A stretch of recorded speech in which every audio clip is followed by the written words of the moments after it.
What is up, you guys? It is your girl Ali or Alibug, and today I'm going to be talking about damage. This video has been edited and deleted and re-edited and almost finished to be ready to be uploaded twice, and I lost 27 minutes of footage the second time around, so that was very upsetting. So we're finally getting this video out. First of all, thank you guys to everyone who has been super supportive and just patient and just helping me work through this to get it re-uploaded completely this time. And super grateful for everyone that has been wanting to be involved and helping educate me and others on, Paladins damage and how things have changed throughout the years. And it continues to change, but we continue to evolve and enjoy the game and share it with others. So today I'm going to be talking about damage champions, damage as a whole in this game, differentiating the different types of damage, explaining some of the, I guess, not a dumber word, but a more simplified word would be like the symptoms of different types of damage champions and what effects they have and how it can affect you, how can you counter them and things like that. So we're going to go into all of the specifics, and then if there's any more questions or things that you feel I didn't cover well enough, you can always comment below, ask questions, comment, or ask for another video. We can always go deeper into a subject if you really enjoy it. We recently just started a Paladins podcast, me and amongst some other friends and streamers, and it's been nice. People have been turning up. We've only had one episode. We've been kind of having our meeting this past week for the second one, so you guys have been very, very helpful and insightful for that. I'll include the link to that if you guys want to listen. Also include the links to the people involved that have been helping out and being a part of that as well. Shout out to everyone who has played a part. So we're going to get right into it. I'm going to be talking first about the difference between area or direct damage. I can also break down those differences as well as go over items that you can buy for those champions, and then we can talk about duos and different champs that run well with certain champions, as well as the talents and cards and so on and so forth. We will also be talking about what their major role is. Of course, it's damage, but what that really means. Hope you really enjoyed this video, and I will see you guys in the next one, and stay tuned. Stand by for an ad here. So first and foremost, we have quite a few damage champions in this game. We have Betty La Bomba, we have Bomb King, Cassie Dredge, Drogo Samani, Canessa Lian, Octavia Omen, Sati Shaolin Strix, Tiberia Tyra, Victor Vivian, and Willow. I think that's everybody. I don't think I'm missing anyone as of right now. If I am, let me know. I want to say that's everyone. That's in the damage category. I know there's some of you that are like, well, you can play so-and-so, as this. And so it's like, yeah, well, we know that, but we're just talking about the damage champions that are actually in that category. But those are all of the types of, or different types of champions by the class. And then I'm actually using the paladinsfandom.com for this information, so if I'm going too fast, I do apologize. If you want to look into this information, you can, and I'll link it in the video. That way you can look up on there. So first, let's go over the different types of damage. So you've got your area or direct damage. And I'm going to scroll up here so I can break this down more clearly. So this says here, as per the website for the fandom, it says damage from weapon shots, abilities, and deployables can be classified as area damage, direct damage, executes, or true damage. Now, we all have our nicknames for these different types of things, but these are the actual names for them, which is funny because a lot of these I just call them different things. Like projectiles that can only hit one enemy deal direct damage, otherwise they deal area damage.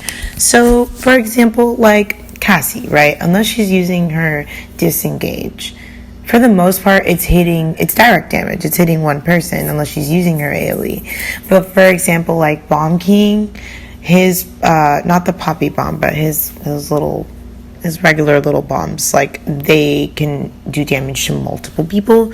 So if your teammates are near you with like 6, like a bunch of bombs on them, like it's gonna do damage to you too. Even if it's very little, it could be enough to finish you off if you're already low, you know what I mean? So it makes a difference the area versus direct damage. Some champions' weapons such as Barrack's Blunderbuss or Ying's Illusionary Mirror can hit more than one enemy from a single shot, but these shots fire multiple projectiles and each can only hit one target. Therefore, they're considered direct damage, which I actually didn't know because that would throw me off, considering Ying, you know, if you're close enough to a person, it would do damage to you. But I get what they're saying because it would be aggroed on the one main person. So I don't know. That's up for debate. Let me know in the comments what you think about that. Okay, so I had a brain fart for a second there. So it used to be called Haven, but Haven got basically split into two to make it a little more affordable for people. Because it used to do both of these things, and now it just got split into two. So armor plating basically is like for the direct damage I was talking about. But let's say you're going up against a team that's like buku damage, like, and this item I'm about to tell you doesn't really, it's not that great. Like, it's good on certain champs, but it's not that great. It's called arcane warding, which is the secondary, like how Haven got split into two. Armor plating and arcane warding. Arcane warding is like basically damage reduction. Like, it's a direct item you can buy for damage reduction, and sometimes pairing it with like vet could be good, but it's very situational and it doesn't always work. Like, there's better things you could do in that situation, especially if you're running certain champs that have cards. There's certain loadouts and talents that you can run that will grant a little bit more damage reduction. So those are ways you can counter damage champions in general. There are some that counter them directly, and I'm not really going to go over that, but we could always, that could be a discussion that we choose to do for a full video. But basically, there's burst damage, damage over time, executes, poke damage, sustained damage, and true damage. I'll go over the general like definition of them, and then we can kind of like talk about them. So burst damage is a high amount of damage dealt in a short time period. Some champions can utilize all of their abilities in a short time to deal a high amount of damage. One of those people being Lian. Now, Lian's been one that they've changed her so much since the beginning, and I didn't play in the beginning, so I can't speak for her, but she's one that was super broken before, and people always complained about her. They've given her unnecessary buffs and changes, really.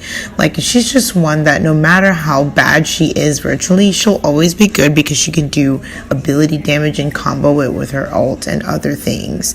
Her direct damage does, you know, decent, but it's like that paired with her abilities plus her ults that can, you know, if you have morale, like, you can basically use it repeatedly in your, as if it's in your kit, like, you know, on repeat. Like, there's people like her, Tib, whatchamacallit, Dredge, Drogos, like the people who can do damage, Bomb King even, they can do so much, Cassie, they can do so much damage in a short amount of time, it's not even funny, and that's not even counting their abilities.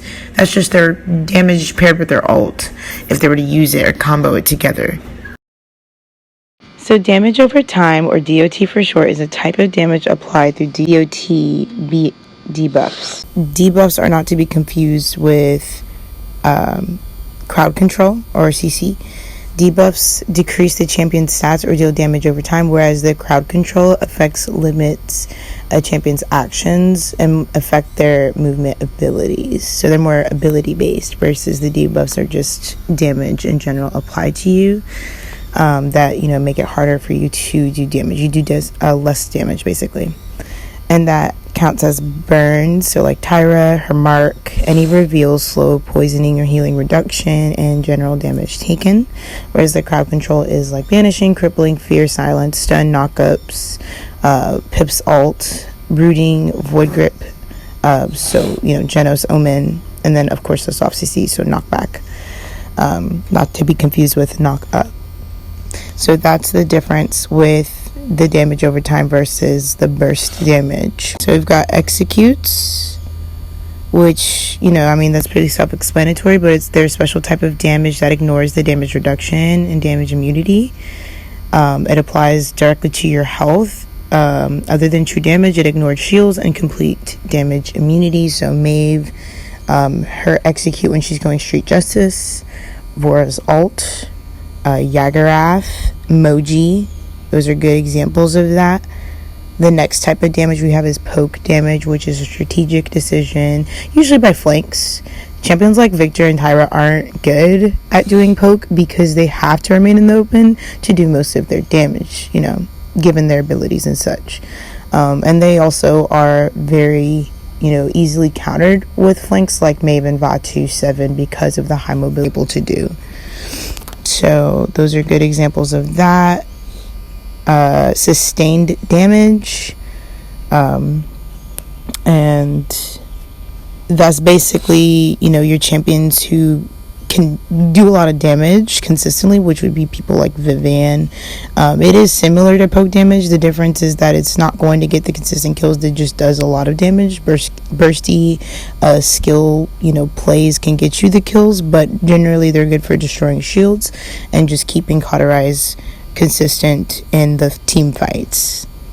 True damage, I mean, that is also kind of self-explanatory, but basically it's a special kind of damage that ignores damage reduction. It's applied directly to the health, complete damage immunity, and doesn't ignore shields other than executes.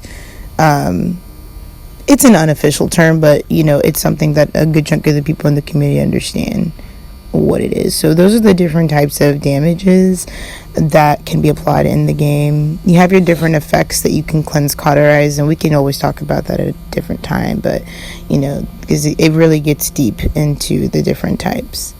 But those are basically your different types of damages, and then you've got your different champions that I went over, you know, all of the different champs that are in the game. All of those different champions belong to different types of damages and effects that they have, and we can always go into that in depth.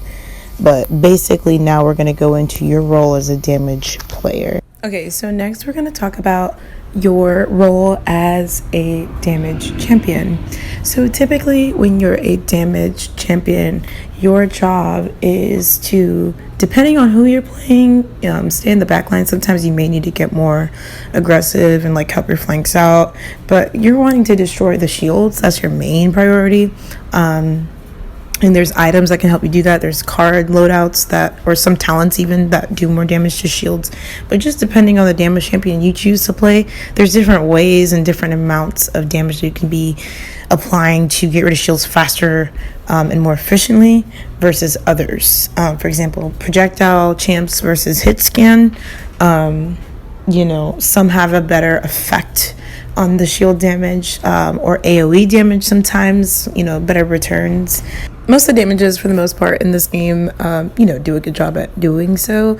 You know, your job is to get the kills. You need to get those executes. If your flanks are getting people low enough for you, you know, booby trap Vivian, your mines can kill people. Same with Nessa. If you're Strix and you're laying back and you know, your shields are making room for you to get those shots, they're expecting you to get those headshots. If you can't hit headshots, then you shouldn't be playing snipers. But I mean, you know, I also have recently been dabbling in the sniper world, so I get it. Practice makes perfect, you know. Certain talents, again, help you, you know, and aid you in this, making sure you get what you need. So I highly recommend, if you're new to this game, you know, read what the talent does, you guys. A good chunk of Gen Alpha doesn't know how to fucking read. Nowadays, no one reads. Read the talents. It's okay to go meme talents and meme builds, but like, if you're playing to win, read what it does. If there's something that is telling you that it's going to apply added damage, create some CC, maybe as an AoE versus, you know, direct, like, those are things that you need to look into, you know, what's not amplifying, well, amplifying, yeah, but including in what you're already doing, you know, in your strategy to win. So these are some things to think about as your role as the damage champion. Again, getting those kills. You know, your tanks are making space for you to get those kills, apply the pressure. You'll notice a lot of times when we're playing with randoms and they insta-lock damage and the pressure's not there, you will feel when there's not enough pressure on your team. You will be getting spanked. It won't be fun. It won't feel like there's much of a match to really have. Now, it's different from being steamrolled. I mean, it happens, you know, stack Grandmaster 5 stacks, stomping casuals, just literally by everyday queues. But for the most part, you guys, like, you will know the difference of, your damage champions making that room, because your game will be smooth if everyone's working together. Call outs are super important no matter what role you're playing. As DPS, you're seeing things happen. So again, if you're dying and someone is about to get someone else, let them know. You've got your in-game notifications you use. I don't really use them because I don't play ranked like that, and usually I'm playing with my friends, so we're in VC. But for the most part, if you're not in a voice channel with someone, you definitely want to make sure that you're using that the in-game things, the VGS things. I couldn't remember what the fuck they were called. I almost said VHS. But yeah, besides that, the next thing I'm going to cover is helpful items for damage champions. Helpful items you can buy as a damage will vary on what type of damage champion you are playing. For example, there are certain things you do not need to buy on certain champions versus others. When you're playing certain projectile champions, like in the clips that I put in this video, me playing Betty, Def Hands is a must with her, because of the fact that you're throwing projectiles, and if you're going up against hit scan, they're not going to give you any time to reload your shit. So it's that's an obvious for me, but for some others, maybe not. It just depends. And even for some hit scans, for example, you'll see a lot of Vivians with the same shit. They'll also go ahead and get life rip on top of their life rip cards on top of the Def Hands, because for them, that's the diminishing returns. They're getting healed because of the life rip. They might have cards that don't consume ammo when they're shooting, kind of like Sky. There's a lot of things that go hand in hand, like items and cards and items and talents. Certain things just kind of enhance things. That's kind of what the unique aspect is about this game. I know that other games are also like that and have their own unique way of doing so, but for this game, for what we're talking about with the items, I think that's really cool that you can mix and match and kind of on some Burger King shit, have it your way. The biggest complaint that I see with a lot of insta-lock damage champions is that they will go in, pick a champ, damage champ. Some won't even buy items.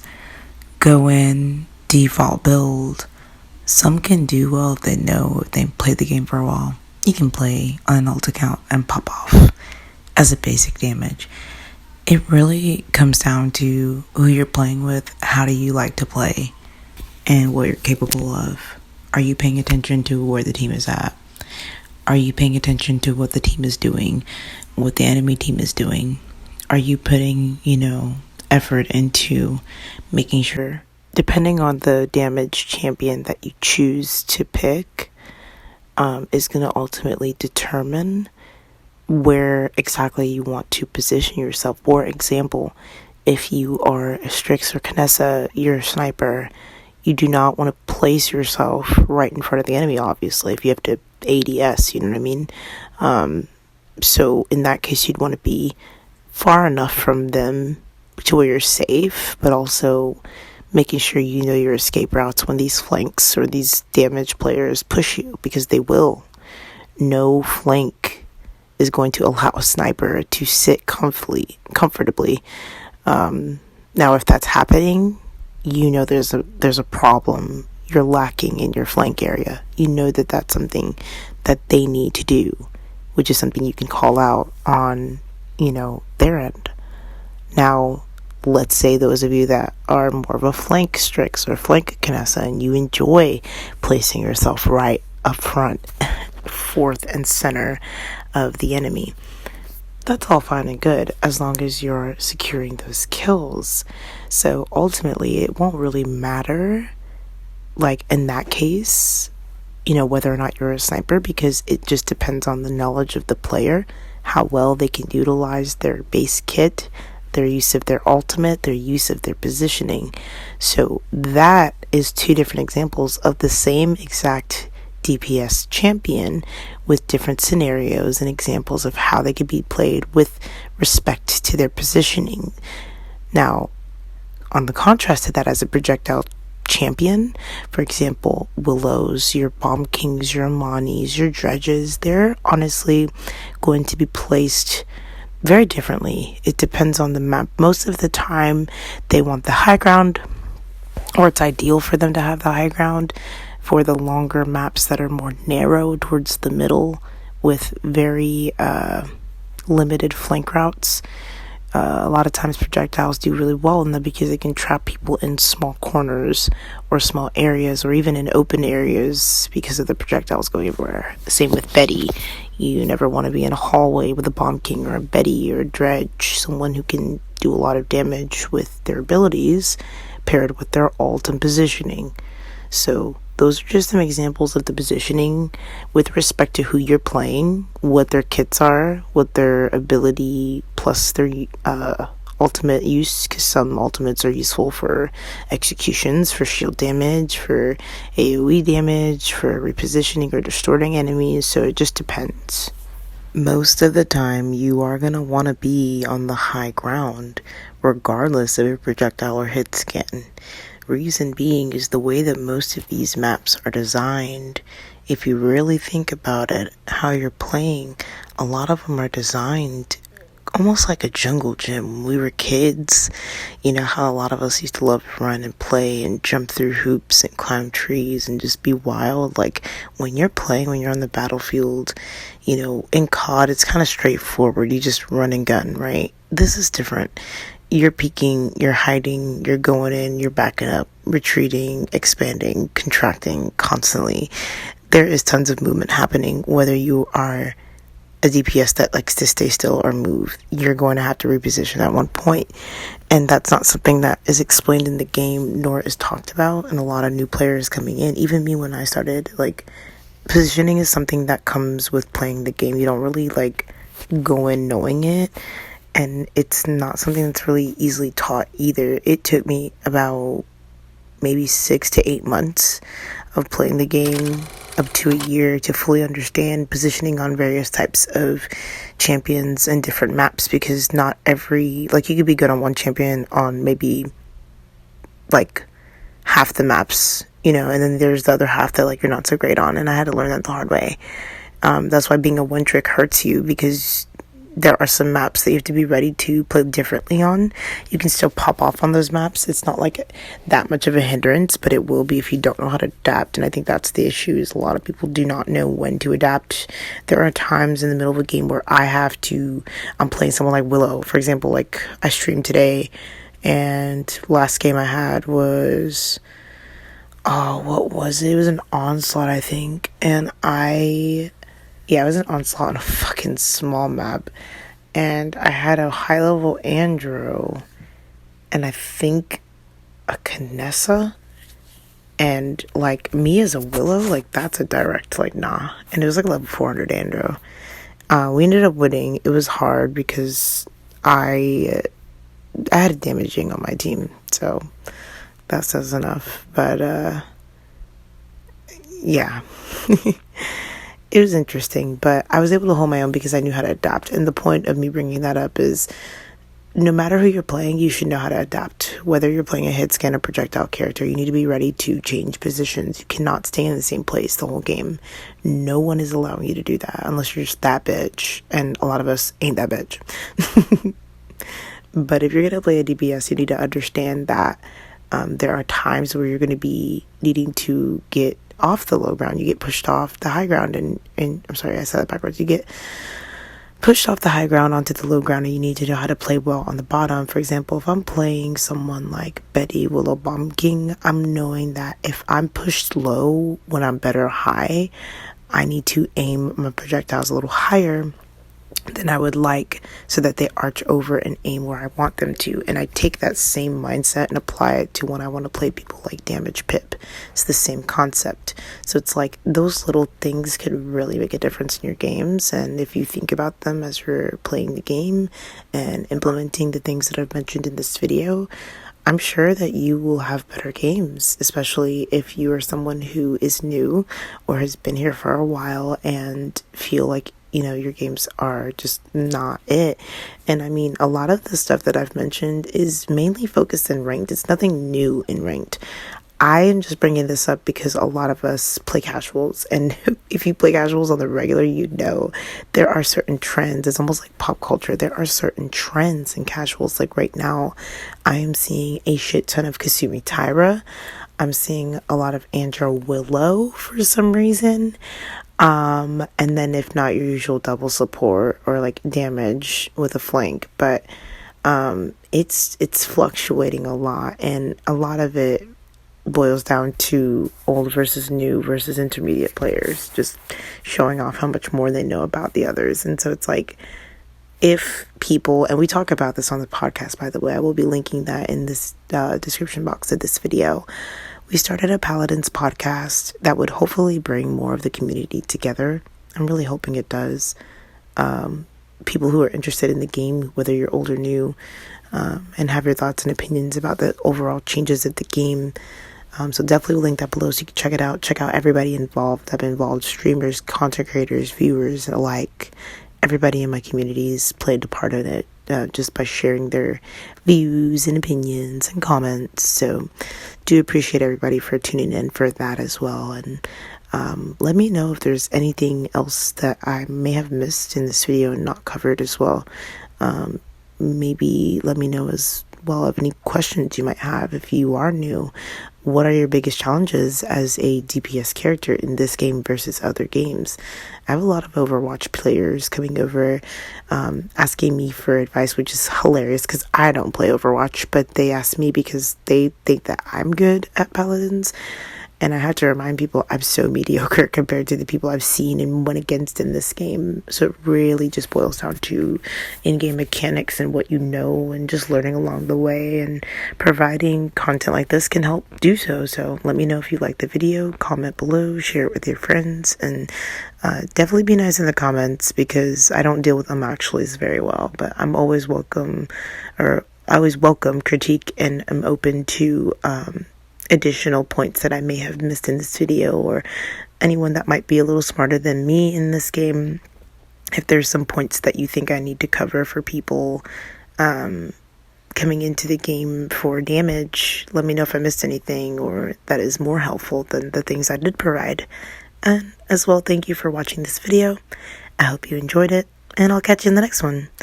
By the way, this marks the end of my guides and whatever for beginner intermediate. So what should I do next? Are we looking for champion videos? Should I do shortened versions of the podcast? What are you into? What should I do? Let me know.